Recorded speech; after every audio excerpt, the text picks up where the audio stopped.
தேவி அழிக்கிறதுக்கான பூஜையில ஹீரோ இறங்கிடுறான். ஒரு பக்கம் குருஜி ஆளுங்கெல்லாம் கோஷத்தோட மந்திரத்தை உச்சரிக்க, இன்னொரு பக்கம் தேவி வரப்போற இடத்த ஹீரோட ஃப்ரெண்ட்ஸ் எல்லாம் சேர்ந்து சிசிடிவி கேமரால ரெக்கார்ட் பண்ண ஆரம்பிச்சானுங்க. ஹீரோ ஒரு லிங்கத்தையா தேவி வரப்போற இடத்த சுத்தி வச்சிட்டு இருக்கும் போது ஒரு இரும்பு மேல பட்டு பிளட் வர அவன் ரத்தத்தை குடிக்கிறதுக்காகவே தேவி ஆக்ரோஷமா வெளியே வந்துட்டான். இருந்தாலும் ஹீரோவை பார்த்து கொஞ்சம் கூட பயப்படாம ஒரு லிங்கத்தையா கொண்டு வந்து அவன் முடி வச்சிட்டு இருக்க. இதெல்லாம் என்ன ஒண்ணுமே பண்ண முடியாது சொல்லிட்டு தேவி ஒரு பக்கம் சிரிச்சிட்டு இருக்க. திடீர்னு அவன் கண்ணு முன்னாடி சித்தி சித்தப்பால வந்து உன்னை பலி கொடுத்த தண்டங்களுக்கு தங்க வேண்டியன்னு சொல்லிட்டு அவனை தாக்குறதுக்காக வருவாரு. டக்குனு இவன் தள்ளி விட்டுறான். சித்திக்காரி இவன் கழுத்தை பிடிச்சிட்டு இருப்பா. பார்த்தா தேவிதான் ரெண்டாம் மாதிரி இவன் கழுத்தை அடிச்சு தூக்கி வீசுறா.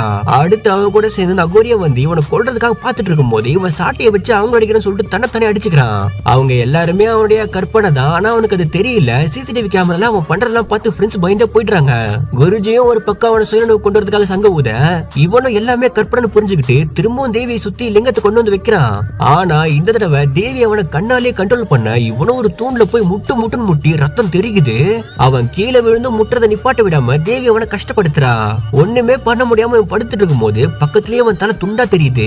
கூடவே தேவியும் வந்து படுத்துக்கிட்டு அவன் அணுவா சாவறத பார்த்து ரசிச்சிட்டு இருக்க. அப்பதான் வசியத்துல இருக்க ஹீரோ முன்னாடி அவங்க அம்மா பாவியா வந்து அவனை சுயநனவுக்கு கொண்டு வந்துடுறாங்க.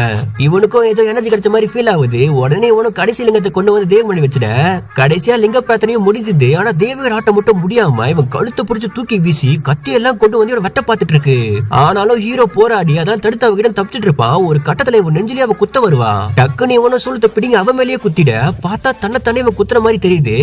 இதுவுமே அவனுடைய கற்பனையா தான் இருக்கும். தேவி இப்போ சிந்தன ரத்தத்தை குடிக்கிறதுக்காக தட்டெடுத்தா உள்ள ரத்தம் வரமாட்டேங்குது.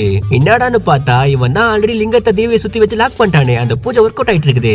அந்த 8 லிங்கத்துல இருக்க சக்தியை வெளிப்பட்டு அது பூமியை தாண்டி பிரபஞ்சத்துக்கே போய் சென்றடைய கையில சூளத்தோட மகாதேவன் இந்த அநியாயத்தெல்லாம் ஒரு பக்கம் பார்த்து கோவப்பட ஹீரோக்கு ஃபைனலா சிவன் கிட்ட இருந்து தரிசனமே கிடைச்சிடுது. வெறி கொண்டு ருத்ர தாண்டவமே ஆடிட்டு இருக்கான். இது எல்லாத்தையுமே தாண்டியுமே தேவி அவனை வெட்டுறதுக்காக வருவா. சிவன் கொடுத்த சக்தியை வச்சு உள்ள ஆல்ரெடி லாக்கான தேவிய இவன் சூளத்தை வச்சு குத்தி அவனை ஒரே அடி அழிச்சிட்டான்.